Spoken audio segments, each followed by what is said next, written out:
जय महाराष्ट्र मित्रांनो, स्वागत आहे आपल्या यूट्यूब चॅनलमध्ये। महाराष्ट्र होमगार्ड भरती 2024 आणखी एका जिल्ह्याची अपडेट आपण घेणार आहोत। तर चला तर मग पाहूया की तो जिल्हा कोणता। तर DMS लॉगिनवर आल्यानंतर आपण पाहू शकतो नोंदणी प्रक्रिया पूर्ण झालेली आहे, निकाल जाहीर झाला आहे। तर तो आता पुढील जिल्हा आपण जो घेणार आहे तो बीड आहे। तर चला तर मग बघूया बीडची अपडेट आपण माहिती घेऊया। तर सर्वप्रथम आपण बीडची लिस्ट बघूया। तर आपण पाहू शकतो बीड जिल्ह्याची ही मेरिट लिस्ट आहे, अंतिम जी फायनल मेरिट लिस्ट आहे।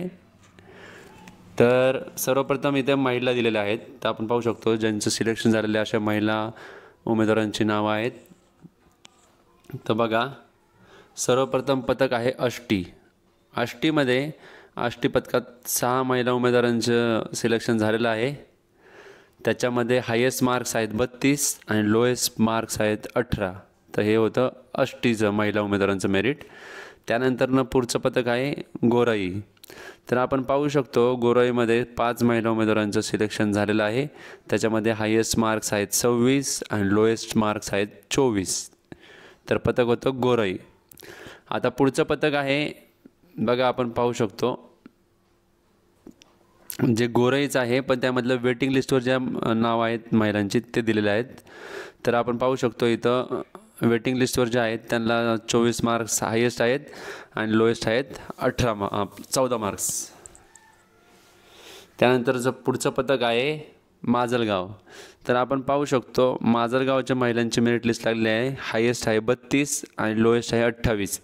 त्याचबरोबर ज्या महिला वेटिंगवर आहेत त्यांना मार्क्स आहेत 22 आणि 20। त्यानंतरनं आंबेजोगाई पथक, जे महिलांचं मेरिट लागलेलं आहे, एकूण 11 महिला उमेदवारांचं सिलेक्शन झालेलं आहे। त्याच्यामध्ये हायेस्ट मार्क्स आहेत 30 आणि लोएस्ट मार्क्स आहेत 20। तर आंबेजोगाईची वेटिंग लिस्ट पण आपण पाहू शकतो, एकूण 7 महिला वेटिंगवर आहेत। त्याच्यामध्ये हायेस्ट मार्क्स आहेत 20 आणि लोएस्ट मार्क्स आहेत 18। त्यानंतर महिला उमेदवारांचंच पुढचं पथक आहे बीड।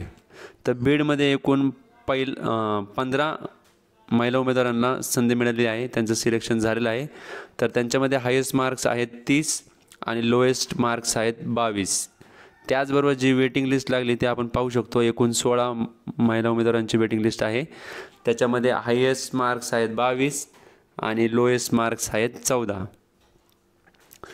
त्यानंतर पुढील पथक आहे पाटोदा पथकामध्ये ज्या महिला उमेदवारांना ज्यांचं सिलेक्शन झालेलं आहे त्यांच्यामध्ये हायेस्ट मार्क्स आहेत 30 आणि लोएस्ट मार्क्स आहेत 26। त्याचबरोबर जी वेटिंग लिस्ट लागलेली आहे तर आपण पाहू शकतो वेटिंग लिस्टमध्ये हायेस्ट मार्क्स आहेत 24 आणि लोएस्ट मार्क्स आहेत 18। तर पुढचं पथक आपण आता पाहू शकतो की पुरुष उमेदवारांचं जे सिलेक्शन झालेलं आहे त्यांचं चालू झालेलं आहे। तर त्यामध्ये आपण पाहू शकतो की आष्टी, पुढचं पथक आहे आष्टी पथकातील पुरुष उमेदवारांना जे सिलेक्शन झालेलं आहे त्यांच्यामध्ये हायेस्ट मार्क्स आपण पाहू शकतो 32 आहेत आणि त्यामध्ये लोएस्ट मार्क्स आहेत 26। त्याचबरोबर आष्टीची वेटिंग लिस्टही आपण पाहू शकतो, वेटिंग लिस्टवर असणाऱ्या पुरुष उमेदवारांना हायेस्ट मार्क्स आहेत 26 आणि त्यानंतरनं बघू शकता आपण की जेवढे क्वालिफाय झाले होते तेवढे सर्वांना वेटिंग लिस्टवर त्यांनी ठेवलेलं आहे। तर आपण पाहू शकतो बघा, ही पूर्ण लिस्ट आहे, एकूण 176 जण, त्यामध्ये लोएस्ट आहे 15। बघा 176 उमेदवार हे वेटिंगवर आहेत। म्हणजेच जर जे क्वालिफाय झालेले आहेत, ज्यांचं सिलेक्शन झालेलं आहे, त्यांनी जर काही कारणास्तव ते अपात्र ठरले किंवा त्यांनी होमगार्डचं जे सिलेक्शन झालेलं आहे त्यांचं तर त्यांनी ते पोस्ट नाकारली, तर त्यांच्याऐवजी गुणानुक्रमे या उमेदवारांचं सिलेक्शन होणार आहे। तर आपण पाहिलं असेल शेवटला 176 उमेदवाराचं मार्क्स बघा 15 मार्क्स आहेत। त्यानंतरनं पुरुष उमेदवार पुढचं पथक आहे गोराई। तर बघा गोराईमध्ये एकूण 18 पुरुष उमेदवारांचं सिलेक्शन झालेलं आहे। त्याच्यामध्ये हायेस्ट आहे 31 आणि लोएस्ट आहे 28। तर अशा प्रकारे गोराईचं मेरिट होतं। तर आता गोराईची वेटिंग लिस्ट पाहूया आपण। तर बघा वेटिंग लिस्टवर जे आहेत वेटिंग लिस्टमध्ये त्यांना हायेस्ट मार्क्स आहेत 28 आणि त्यानंतर ही वेटिंग लिस्ट आपण पाहू शकतो की केवढी मोठी आहे। तर बघा एकूण किती उमेदवार दिले ते वेटिंग लिस्टमध्ये. तर एकूण 205 उमेदवारांना वेटिंगवर आहेत आणि लोएस्ट मार्क्स आहेत 14. तर पाहू शकतो जेवढे क्वालिफाय झालेले आहेत तेवढे सगळ्यांना त्या पदकामध्ये वेटिंग लिस्टमध्ये ठेवण्यात आलेलं आहे. जर काही उमेदवार काही कारणास्तव अपात्र झाले, जसं की बंधपत्र वेळेत भरून न देणं किंवा पोलीस व्हेरिफिकेशन नाही झालं किंवा पोलीस व्हेरिफिकेशनमध्ये अपात्र झालं असेल, त्याचबरोबर डॉक्युमेंट्समध्ये काय प्रॉब्लेम असेल, तर अशा कोणत्याही कारणाने जर अपात्र झालं तर गुणानुक्रमे वेटिंग लिस्टमधल्या उमेदवारांना संधी मिळेल. तर एकूण 205 उमेदवार हे वेटिंगवर आहेत. त्यानंतर पुढचं पदक आहे माजलगाव. तर आपण पाहू शकतो माजलगावमध्ये एकूण 29 पुरुष उमेदवारांचं सिलेक्शन झालेलं आहे माजलगावला. तर त्यामध्ये हायेस्ट मार्क्स आहेत 30 आणि लोएस्ट मार्क्स आहेत आपण पाहू शकतो 26. टोटल 29 उमेदवारांचं सिलेक्शन झालेलं आहे. त्याचबरोबर आता माजलगावची जी वेटिंग लिस्ट आहे ती पाहूया आपण. तर आपण पाहू शकतो बघा माजलगावची वेटिंग लिस्ट पूर्ण एकूण किती उमेदवार ते पाहूया आपण. तर माजलगावची देखील लिस्ट मोठीच आहे. तर बघा एकूण 245 जे उमेदवार पात्र झाले होते, क्वालिफाय झाले होते, त्यांना वेटिंगवर ठेवण्यात आलेलं आहे.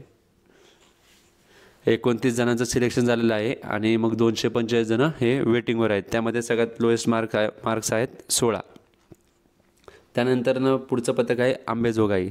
तर बघा आंबेजोगाईमध्ये पुरुष उमेदवारांचं जे मेरिट लागलेलं आहे त्याच्यामध्ये हायेस्ट आहेत 30 मार्क्स आणि त्याच्यामध्ये लोएस्ट मार्क्स आहेत 27.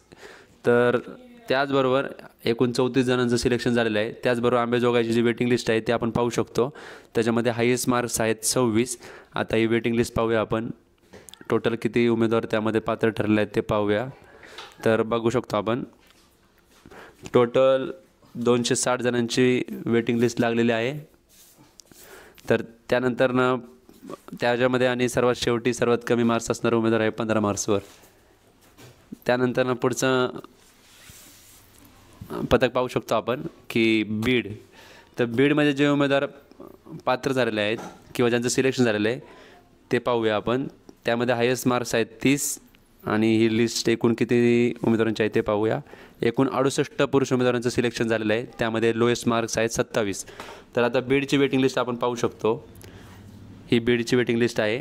तर त्यामध्ये हायेस्ट मार्क्स बघा 27 आहेत आणि आता मग पुढं लोएस्ट मार्क्स पण पाहून घेऊया आपण की किती एकूण लोएस्ट मार्क्सवर म्हणजे शेवटचं उमेदवार आहे ते आणि मेरिट लिस्ट किती मोठी आहे म्हणजे वेटिंग लिस्ट किती मोठी आहे पाहूया. तर आपण पाहू शकतो वेटिंग लिस्ट खूप मोठी आहे ही. एकूण 508 उमेदवार हे पात्र ठरले होते आणि 508 उमेदवार हे वेटिंग लिस्टमध्ये आहे, वेटिंगवर आहेत म्हणजे आणि लोएस्ट मार्क्स आहेत 15. तर पाहू शकतो एकूण 508 जण वेटिंगवर आहेत. त्यानंतर पुढचं पदक आहे पाटोदा. तर आपण पाटोद्याचं मेरिट पाहू शकतो. पाटोद्याला हायेस्ट मार्क्स आहेत 29 आणि एकूण किती जणांची वेटिंग लिस्ट आपला मेरिट लिस्ट बघूया 31 जणांची आहे आणि त्यामध्ये लोएस्ट मार्क्स आहेत 28. त्याचबरोबर पाटोद्याची आपण वेटिंग लिस्ट पाहू शकतो. तर वेटिंग लिस्टचा हायेस्ट मार्क्स आहेत 27. त्यानंतर आपण वेटिंग लिस्ट पाहूया. येथे देखील भरपूर मोठी वेटिंग लिस्ट आहे. तर आपण पाहू शकतो एकूण 277 जणांची वेटिंग लिस्ट आहे आणि शेवटच्या उमेदवारांना मार्क आहेत 15. तर अशा प्रकारे बीड जिल्ह्याची मेरिट लिस्ट त्याचबरोबर वेटिंग लिस्ट होती, याची माहिती आपण घेतलेली आहे. तसेच या ठिकाणी काय सूचना देण्यात आल्या त्या देखील पाहूया. तर आपण पाहू शकतो की सदरच्या सूचनाही डाउनलोड केलेल्या आहेत. तर हे खूप गरजेचं आहे, खूप इम्पॉर्टंट आहे. हा मेसेज जास्तीत जास्त बीड जिल्ह्यातील ज्यांचं सिलेक्शन झालेलं आहे त्यांच्यापर्यंत पोहोचण्यासाठी. बीड जिल्हा होमगार्ड नोंदणी 2024 करिता पोलीस मुख्यालय बीड येथे दिनांक 23/8/2024 रोजी महिला उमेदवारांची कागदपत्र पडताळणी व शारीरिक क्षमता चाचणी घेण्यात आली व दिनांक 24/8/2024 ते 28/8/2024 रोजी पुरुष उमेदवारांची कागदपत्र पडताळणी व मैदानी चाचणी घेण्यात आली. या कार्यालयाकडून दिनांक 3/9/2024 रोजी पर्यंत जे उमेदवारांचे आक्षेप होते ते मागण्यात आले होते त्यानुसार कार्यालयात प्राप्त झालेल्या आक्षेपातील त्रुटीच्या अनुषंगाने दुरुस्त्या करून पुरुष व महिला उमेदवारांची अंतिम निवड यादी व प्रतीक्षा यादी प्रसिद्ध करण्यात येत आहे. सदरची प्रतीक्षा यादी आपल्याला या वेबसाईटवर दिसते.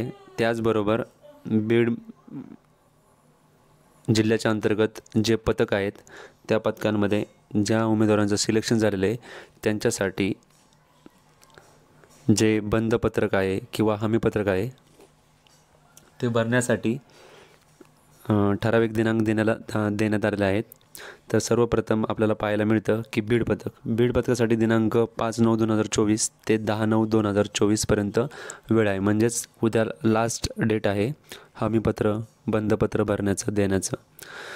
बंदपत्र हमीपत्र लिहून देणं कंपल्सरी आहे, कारण की ते जर दिलं नाही तर तुम्ही होमगार्ड म्हणून रुजू होऊ शकणार नाहीत, तुम्ही अपात्र होताल. त्यामुळे सगळ्यांनी या बाबतीमध्ये गाफील न राहता हमीपत्र बंदपत्र भरून द्यायचं आहे. त्यानंतरनं 2 नंबरचं पथक आहे आंबेजोगाई पथक. त्यालाही तारीख सेमच आहे, उद्या त्याचाही लास्ट डेट आहे हमीपत्र बंदपत्र भरून द्यायचं. त्यानंतरचं पथक आहे माजलगाव पथक. माजलगावला देखील दिनांक 5/9/2024 ते 10/9/2024पर्यंतच मुदत आहे. उद्या त्याचा लास्ट दिवस आहे हमीपत्र भरायचा. त्यामुळं सर्वांनी या सूचनेकडे लक्ष द्यायचं आहे. त्यानंतरनं गेवराई पथक, त्यालाही उद्या लास्ट दिवस आहे हमीपत्र बंदपत्र भरायचा. त्यानंतरचं पथक आहे पाटोदा पथकला देखील उद्या शेवटचा दिवस आहे. आणि सर्वात शेवटी पथक आहे आष्टी पथक. तर आष्टी पथकला देखील 5/9/2024 ते 10/9/2024पर्यंत मुदत आहे. म्हणजेच उद्या सर्व पथकांना जे बीड जिल्ह्याअंतर्गत जी भरती झाली होती त्यातील जे पथक आहेत त्या सर्व पथकांसाठी 10/9/2024 म्हणजेच उद्याचा शेवटचा दिवस आहे हमीपत्र बंदपत्र भरून द्यायचा. तेथील पथक आणि उपपथकामध्ये जे कार्यालय आहेत त्या ठिकाणी तुम्हाला ते हमीपत्र बंदपत्र अवेलेबल होतील आणि ते तेथेच भरून द्यायचे आहेत. आणि पुढे आपण सूचना पाहूया. अंतिम यादीत निवड झालेल्या उमेदवारांनी सोबत येताना मूळ कागदपत्र, मूळ तांत्रिक अर्हता प्रमाणपत्र व त्यांच्या झेरॉक्स प्रती व 2 फोटोसह उपस्थित राहावे. तसेच आपणाकडून बंदपत्र हमीपत्र भरून देण्यासाठी उपस्थित राहणार नाही. तसेच मूळ कागदपत्र पडताळणी करतेवेळी काही त्रुटी निदर्शनास आल्यास अंतिम निवड यादीतून नाव व नोंदणी रद्द करून प्रतीक्षा यादीतील गुणानुक्रमे उमेदवारास घेण्याचे सर्व अधिकार बीड होमगार्ड नोंदणी निवड समितीचे राहतील. याची सर्व संबंधित उमेदवारांनी गांभीर्याने नोंद घ्यावी. तसेच निवड झालेल्या उमेदवारांची पुढे पोलीस पडताळणी व वैद्यकीय तपासणी करण्यात येईल. यामध्ये अपात्र असल्याचे दिसून आल्यास कोणत्याही टप्प्यावर उमेदवारास अपात्र केले जाईल याची नोंद घ्यावी. तर अशा प्रकारे खूप महत्त्वाची सूचना होती बीड जिल्ह्यातील जेही भरतीमध्ये म्हणजे होमगार्डच्या भरतीमध्ये ज्यांचं सिलेक्शन झालं आहे त्यांच्यासाठी. त्यामुळं हे खूप महत्त्वाचं आहे, याकडे दुर्लक्ष करून चालणार नाही, नाहीतर तुम्ही अपात्र होताल. त्यामुळं जर सदरचा तुमच्या तर अशा प्रकारे तुम्हाला सर्व सूचना समजल्या असतील. तसेच जे मेरिट होतं तेही तुम्हाला सांगितलं आहे. तर तुमचे काही प्रश्न किंवा समस्या असतील तर ते तुम्ही कमेंट बॉक्समध्ये जरूर विचारा. तुमच्या समस्या तुमच्या प्रश्नाची उत्तरं देण्याचा मी प्रयत्न करेल. याबरोबरच व्हिडिओ जर समजला असेल किंवा आवडला असेल तर सर्वांनी लाईक आणि शेअर करावा. तसेच चॅनलला सबस्क्राईब करावे. आणि बीड जिल्ह्यामध्ये तुमचा कोण मित्रपरिवारापैकी कोण असेल किंवा नातेवाईकांपैकी कोण असेल तर त्यांच्यापर्यंत हा व्हिडिओ नक्की पोहोचवा. म्हणजे उद्या शेवटचा दिवस आहे, तेथील जे होमगार्डमध्ये भरती झालेले आहेत त्यांच्यापर्यंत ही माहिती पोचेल आणि त्यांना कळण्यास मदत होईल की सोबत जाताना उद्या काय काय घेऊन जायचं आहे किंवा हमीपत्र बंदपत्र किती महत्त्वाचं आहे. तर मी आशा करतो की तुम्हाला हा व्हिडिओ समजला असेल. जर हा व्हिडिओ आवडला असेल तर लाईक, शेअर आणि सबस्क्राईब करा. एवढं बोलून माझा हा व्हिडिओ मी संपवतो. जय हिंद, जय महाराष्ट्र.